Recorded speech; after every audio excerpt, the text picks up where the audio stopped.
Asmodeus, the demonic spirit of lust, also known as Asmodei, Asmodai, and many other names, and is the 32nd Goetic spirit, and goes right the way back to Sumerian times, possibly even older than that.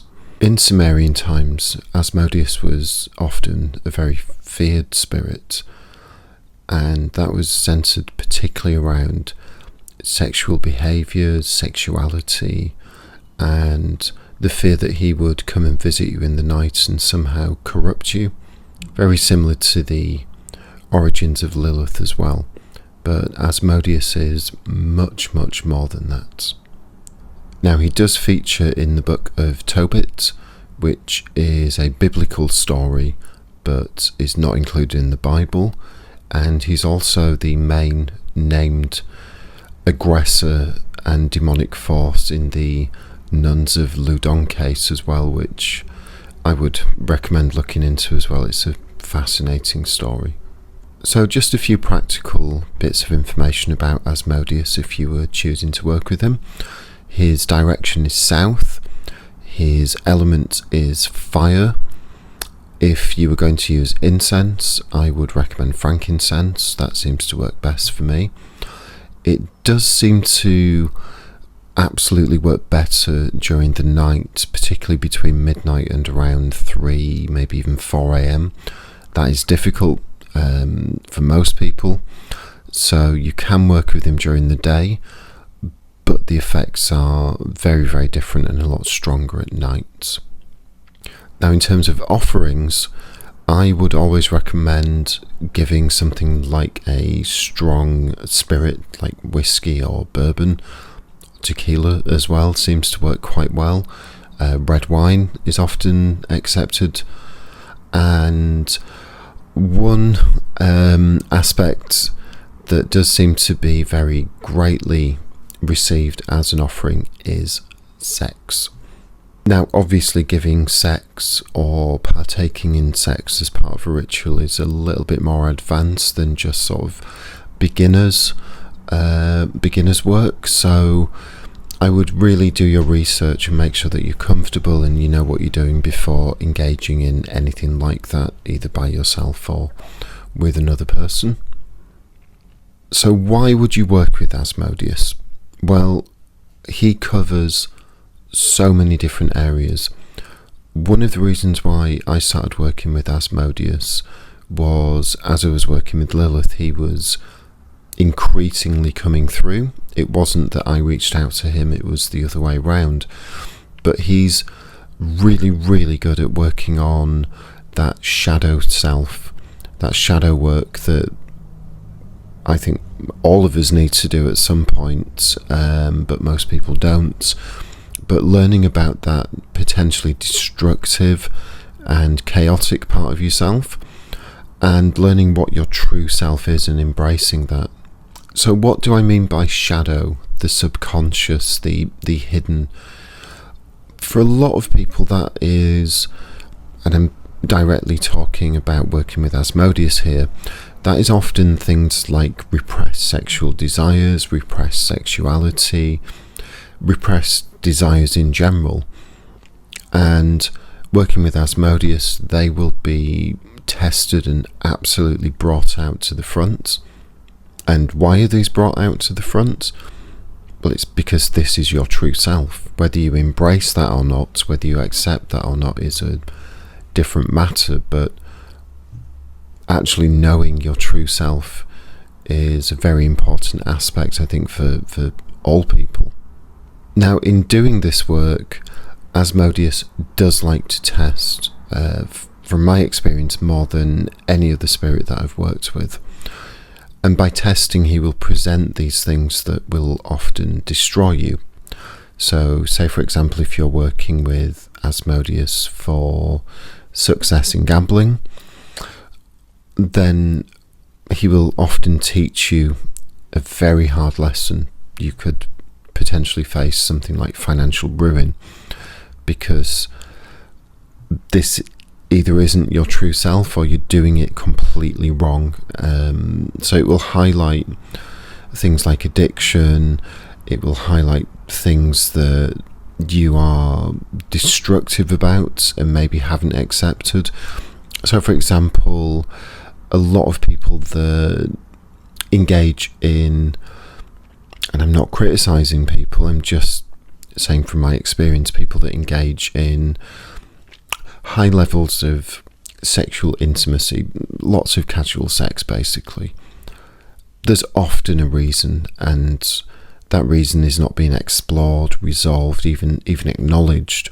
So if you were that kind of person, or in that kind of phase of your life, and you started working with Asmodeus, that would absolutely be something that would be highlighted, you would be tempted with, it would be exposed, and it would often track back to something in your childhood or teenage years that you haven't resolved, and you can choose to resolve and work on it, or you can stay on that path. But it's all about personal choice as well. Now, some of the things that you can work with Asmodeus for, and I know that he's based around lust, he's known as the demon of lust. I really don't see working with Asmodeus like that after I've had 3-4 years of experience working with him quite closely now. Lust is a little bit of a misleading word to use when working with Asmodeus. For me, it's more about fire, passion, desire. Lust can fall into that as well, and I've had to write this down because I've done so much work with him, but here are just a few of the things that Asmodeus is really, really good at. Helping you with art, with love, health, knowledge, discipline, protection, that fire inside you, whatever you want to call that, gambling and finances, money, luck, attention, desire of someone, so that would be to attract a specific person. When I say love with Asmodeus, it's not the same as Lilith, where it can bring people together and help build something. If there isn't something there that's already built, then he's more about casual encounters, attracting a casual person into your life. He's also very good at self-love and acceptance, tantric sex and sexual techniques, and just sexual energy in general. He can really bring that into you, and people around you will react differently because of that. So how does it feel to work with Asmodeus? This is tough to explain. When he has appeared to me, has appeared as a very, very charming, well-dressed man. Very, very dark hair, very magnetic eyes and smile.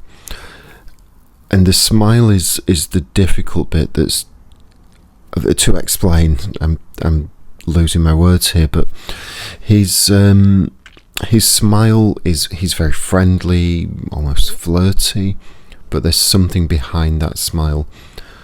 Not predatory, but you can sense the enormous power behind him. It's almost mischievous, but a little bit more than that. But he feels very, very strong, very calm, almost regal, very businesslike at times. Will push buttons, is almost no nonsense, like straight to the point. And will test you, as I've said before. He will test you with your weaknesses. And I think that's where Asmodeus gets a bad reputation from in some sections of the occult and witchcraft. He's not to be feared. He's exposing the things that are already there. He's exposing the things that are already your weakness, your true desire even. And it's always with a point of making you work on these things. Now, I've mentioned it before in other videos with the, to me, strange connection of Lucifer and Lilith. Asmodeus works incredibly well with Lilith, and for maybe about 6 months I couldn't really understand why, but they just felt very, very connected, even though they're very different energetically. And then it kind of clicked in my head. One of the biggest aspects of working with Lilith is that shadow work, and Asmodeus is really, really about that as well. So that makes complete sense why they are so connected. It's almost like two very different approaches to the same thing. That's how I feel. And working with them together in ritual is borderline, still for me, almost overpowering. It's so strong, but not anything more than just how I'm interacting with that energy. There's no threat, there's no hostility or dislike or anything like that. It's just the combination of these two is absolutely incredible. And from my experience, they are absolutely interlinked. And they do both appear on the clip-off as well. And Asmodeus is the 5th sphere, if you want to use that term, on the clip-off. And on the reverse of the clip-off, if that's how you want to look at it, the Tree of Life, his sphere is Gabora, which is strength. Now, that doesn't mean to me that Asmodeus is the opposite of strength. I just see it as a different approach to what you would call strength. And that's sort of the shadow side of strength. If you think of a lot of incredibly strong and powerful people, it corrupts them. It puts them into positions where they misuse it, whether that's lust, pain, loneliness, control, abuse.